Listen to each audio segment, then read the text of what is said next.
मतलब जय नहीं पढ़ावा जाए तय नहीं क्या ठीक है, हर लड़के के लिए चला जाए, चलो लड़के बराती यार दूर के इनका नहीं पता है आजकल के फैशन ही आई है, बिना बराती लिए ये होता गया हो गया। हाँ, बात तो ध्यान से प्रायिकता की जितना फार्मूला है वो आपको हम इसमें बताएंगे, और किसका प्रयोग ज्यादा होगा इंटर लेवल पर उसी को आप ज्यादा फोकस करेंगे, ठीक ना। तो लेकिन थोड़ा थोड़ा सभी याद रहेगा तो आपको हल करने में बहुत आसान हो जाता है, ठीक। तो प्रायिकता के लिए सबसे पहला काम यही होता है कि फार्मूला आपको अच्छे से आना चाहिए, ठीक ना। तो चलते एक एक फार्मूला ध्यान से सीखना किस तरह से ये काम करते हैं, ठीक ना। तो देखो सबसे पहला जो फार्मूला आता है प्रायिकता ज्ञात करने के लिए ये आता है, ठीक। जैसे आपकी कोई घटना होगी, उस घटने की प्रायिकता निकालना होगा, इससे हमने कल ही चर्चा किया था, ठीक ना। इसमें तो इसमें जो घटना होती है तो जो आपके साथ घटती है वो आपका क्या होती है, ई कहलाता है, इवेंट। और यस क्या है, यस मतलब जितना आपका प्रतिदर्श समष्टि है। प्रतिदर्श समष्टि का मतलब टोटल घटना, ठीक ना। जैसे एक सिक्का उछाला जाता है, उसमें आपके उछालने पर मात्र केवल आपके दो ही कंडीशन आते हैं, ठीक ना। या तो हेड आएगा या तो टेल, तो यानी कि हेड और टेल यानी दो कंडीशन बने, ठीक ना। तो वही आपका यस कहलाता है। अब कोई उसमें से एक ही आएगा, या तो हेड आएगा या तो टेल। तो जो घटना घटित होगी या तो हेड आएगी या तो टेल, एक घटना घटेगी तो वही आपका ई कहलाएगा एक, और नीचे आपका दो हो जाएगी जब सिक्का उछालेंगे तब। ओके, अब आगे चलते हैं ध्यान से। अगला फार्मूला, अगला आपके लिए बहुत इंपॉर्टेंट चीज है, विकल्प में आपको दे देता है कभी कभी, ठीक ना जी। विकल्प में क्या देता है कि प्रायिकता किसी का भी निकालेंगे, किसी की भी प्रायिकता निकालेंगे तो उसका मान, कोई भी घटना हो उसका मान क्या होगा, या तो 0 आएगा या तो 1 आएगा या उसके बीच में आएगा, ठीक ना। क्या आएगा, उसके बीच में आएगा, लेकिन इससे कोई बाहर नहीं आता है, ठीक ना।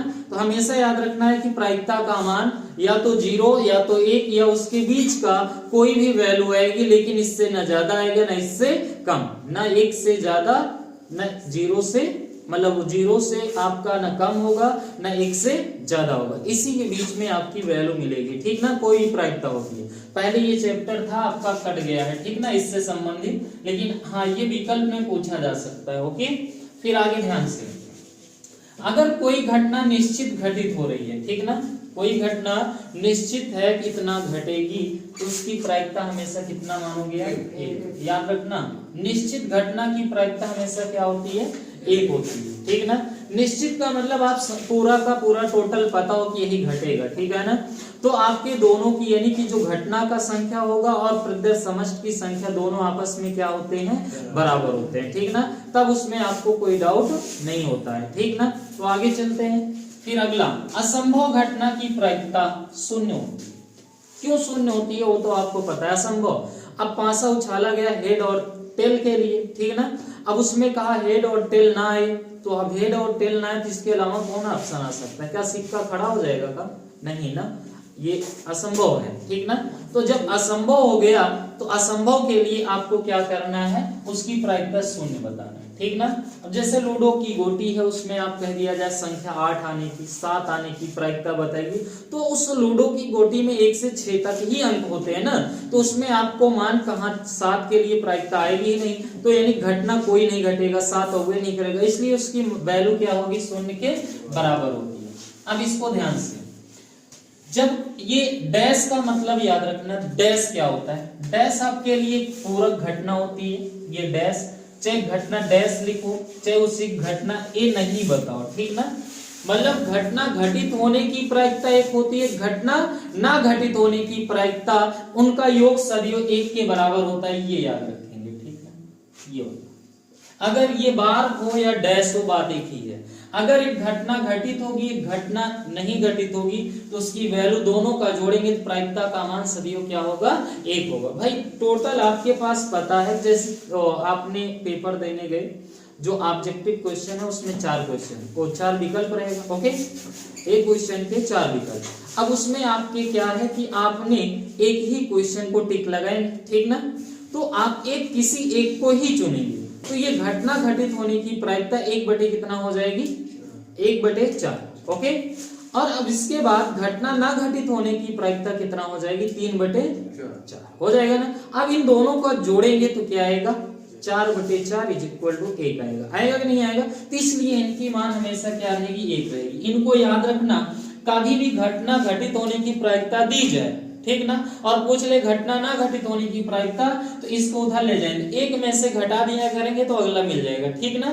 घटना घटित होने की प्रायिकता तो एक में से घटाएंगे तो अगला घटित ना होने की प्रायिकता आ जाएगी, ठीक ना। ऐसे मतलब एक दूसरे की विपरीत आप निकाल सकते हैं। बात को समझ रहे हैं ना? ठीक, आगे ध्यान से।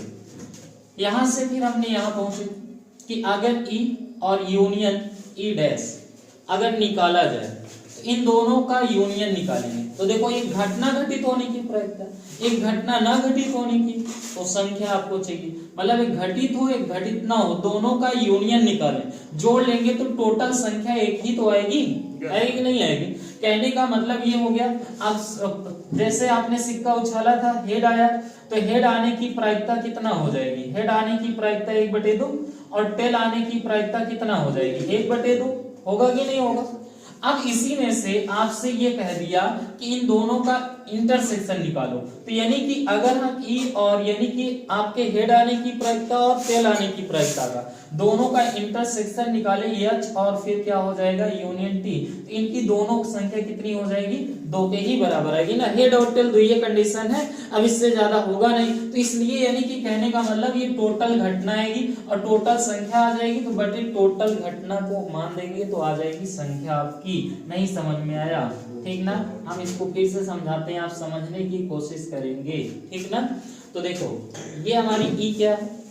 घटना घटित होने की, ठीक, जो घटना घट रही है आपके साथ, और ई डैश का मतलब जो घटना नहीं घट रही है। तो जैसे हमने ये पांचा बहाया, लूडो की गोटी, 1 2 3 4 5 6, अब इसमें कह दिया जाए सम अंक आने की घटना।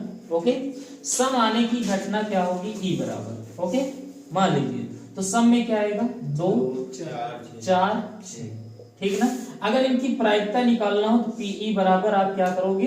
3 टोटल ई की घटना की संख्या बटे कुल संख्या 6, काट दोगे, आ जाएगा कितना? 1/2। आएगा कि नहीं आएगा? फिर इसी तरह से आपको क्या निकालना है? ये आप निकाल लेना है, यानी कि अगली कोई घटना है, मान लीजिए हमारे पास अगला घटना क्या बच रही है। अब देखो ये घटना घटित होने की प्रायिकता कितना हो गई? 1/2। अब आपसे कहें घटना ना घटित होने मतलब समांक ना आने की प्रायिकता बताइए, तो आप क्या करोगे? ई डैश निकाल लोगे, ई डैश। जब ई डैश निकालोगे एक में से घटा दोगे तो ये भी आपका फार्मूला यूज हो गया, हो गया कि नहीं हो गया? तो बराबर क्या आ जाएगा? 1/2। ध्यान से बात को समझिए, ठीक ना। अच्छा आप सुनो, ये डैश, डैश का मतलब हमने बताया नहीं, नहीं का मतलब सम ना हो, ठीक ना। अगर सम नहीं है तो क्या बचेगा? विषम आएगा ना, सम नहीं होगा तो विषम। अच्छा अब सम वाली ये हो गया ई की, विषम वाली क्या हो गई? ई डैश। होगा कि नहीं होगा? मतलब सम ना हो, ई डैश का मतलब क्या हो आपका? यस माइनस क्या हो जाता है? ई, पूरक यही कहलाता है। अब इसको जब निकालते हो तो यस में जो ई की वैल्यू मिल रही है उसे छोड़ दीजिए, तो 1 3 और कितना बच रहा है? 1 3 5 बच रहा, यही आपकी घटना है। अब देखो दोनों का इंटरसेक्शन निकाल लो, क्या निकालेंगे? इंटरसेक्शन। ई इंटरसेक्शन क्या हो जाएगा? ई डैश, तो इनकी वैल्यू कितना आ जाएगी? इन सबको जोड़ लेंगे, देखो 1 2 3 4 5 6, आ गया कि नहीं आ गया? इंटरसेक्शन। अब यानी कि टोटल संख्या 6 आ गई ना। इनकी प्रायिकता निकालो तो आपको क्या मिलेगा? 6/6 आएगा कि नहीं आएगा? 6/6 कट जाएगी, इनकी वैल्यू किसके बराबर? 1 के। होगी कि नहीं होगी? अब इस तरह से निकालेंगे यानी। और अगर इंटरसेक्शन निकालना हो, देखो इसी से इंटरसेक्शन निकालना हो तो दोनों अलग अलग हैं, एक दूसरे को विपरीत हैं, और विपरीत है जब इंटरसेक्शन निकालोगे तो इसमें क्या आएगा? फाई आएगी ना, क्या आएगी? फाई। और जब फाई आ जाएगी तो इनकी वैल्यू किसके बराबर? 0 के बराबर। वही ये बता रहे हैं कि अगर यूनियन निकालोगे तो यस के बराबर आएगा, और इंटरसेक्शन निकालोगे तो फाई के बराबर आएगी, तो इसकी वैल्यू क्या हो जाएगी? 0। बताएंगे कहाँ पर जी?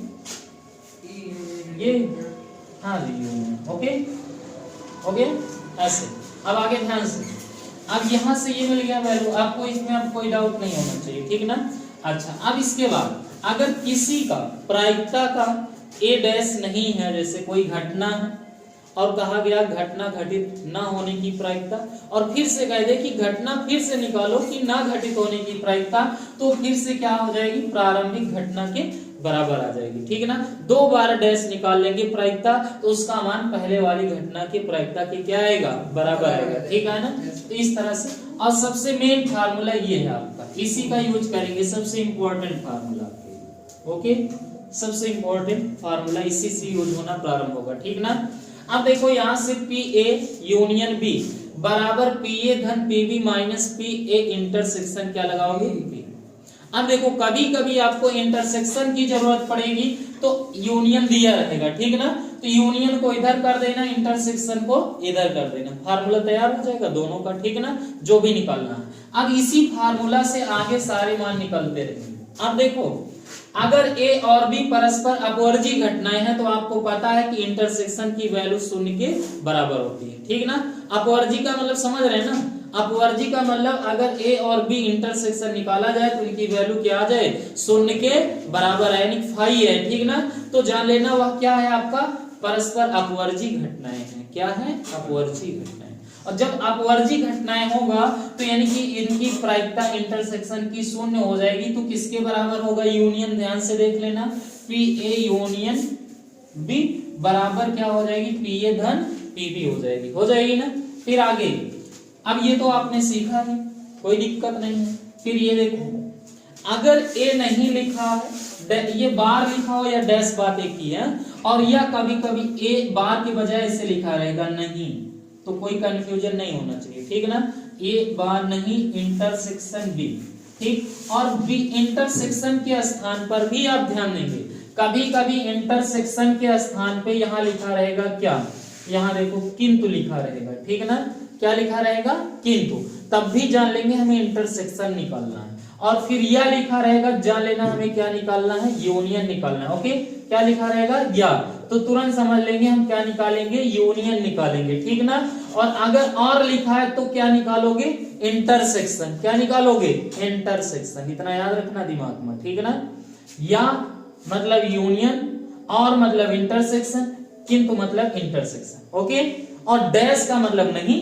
ओके, डैश का मतलब नहीं, तो वही यहाँ पर लिखा कि पी ए नहीं, इंटरसेक्शन बी, तो बराबर पी बी। तो ध्यान देना कैसे लगाओगे, P B, P B, B पे जो इस पे डैश नहीं लगा रहेगा उसको पहले लिखेंगे, और माइनस तुरंत पी ए इंटरसेक्शन क्या लगा लेंगे, पी बी लगा लेंगे। ठीक ना, जबकि ज्यादा प्रयोग नहीं है इनका, याद रखना। ठीक ना, केवल याद कराने के लिए आपको थोड़ा से हम आपको दिए हैं कि ताकि आप कुछ नॉलेज हो जाएगा तो आगे आपको सवाल हल करने में थोड़ा से आसानी ज्यादा हो जाएगी। ठीक ना, फिर आगे, तो यहां से पी इंटरसेक्शन पी। ओके, अब इसके लिए पी ए, देखो यहाँ ए आ गया, क्योंकि इसमें ए पे नहीं है, ए आ गया, minus P A intersection P B आ गया। ठीक ना, और ये तो आपको बता ही दिए हमने। और यहां से देखो अगर दोनों पे ए नहीं, इंटरसेक्शन बी नहीं, तो आप क्या लिखोगे, 1 minus P A union P B. Okay, ठीक ना, क्या लिखोगे, 1 minus P A union P B. फिर आगे यहां से पी ए बार मतलब नहीं, यूनियन और बी नहीं, तो मतलब आप समझेंगे एक में से इंटरसेक्शन घटा लेंगे। अगर यूनियन है तो इंटरसेक्शन एक में से घटा दो वही। फिर अगर आपका क्या है इंटरसेक्शन, तो आप क्या लगाओगे, यूनियन लगाओगे, यही इतना काम रहेगा। ठीक है ना, तो चलते हैं एक्सरसाइज स्टार्ट करते हैं। ठीक ना, एक्सरसाइज में जो आपका पहला फार्मूला है वो अभी हमें देने के लिए बाकी है। ठीक है ना, वही फार्मूला देंगे तो आप क्या लगाएंगे, सवाल लगाना प्रारंभ करेंगे। ठीक है ना, तो अभी तो केवल आपके एक क्या थे, टेलर थे जी, क्या थे, टेलर। अब आइए फार्मूला पे। हाँ जी, ये सब मेन फार्मूला आपके कुछ काम दीजिए।